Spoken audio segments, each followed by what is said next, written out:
Hi, I'm Katina at the Village Wine Shop, and today's mixology drink will be an old school classic, the Manhattan. And this is typically how we make it here.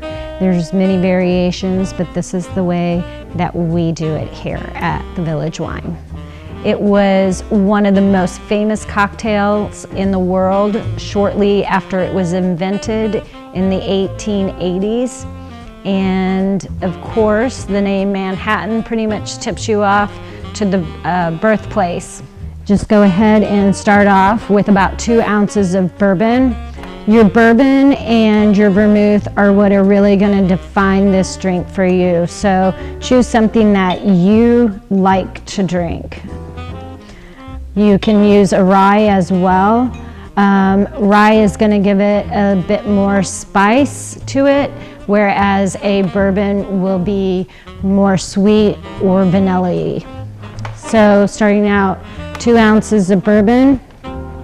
I do this a little unorthodox, but it makes for a consistent pour every time.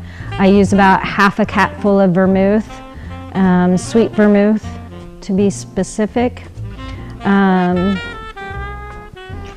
Most recipes call for an ounce. The stronger your bourbon, the more vermouth you're going to want to put in to kind of counteract everything. Grand Marnier is actually my secret weapon here. After doing a lot of research online, it was one thing that people really liked. And again, it's just a splash, maybe about a teaspoon or so, not much at all. Goes in there. It became a cornerstone of the craft cocktail renaissance, and you're seeing more and more Manhattans ordered in the bars now. Because I use Grand Marnier, I don't use the orange bitters because you're already going to get an orange flavor with the Grand Marnier. So I do about 1 to 2 dashes of the Peychaus, and then a couple dashes of your aromatics, which is Angostura bitters. Go ahead and put a little bit of ice in there, a little bit of twist of lemon. If you prefer, you can also use orange. That's up to you. Lemon is more traditional and classic. Just go ahead and spritz that on the top and around the rim.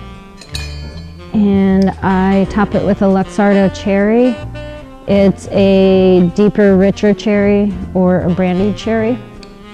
And there you have our classic Manhattan.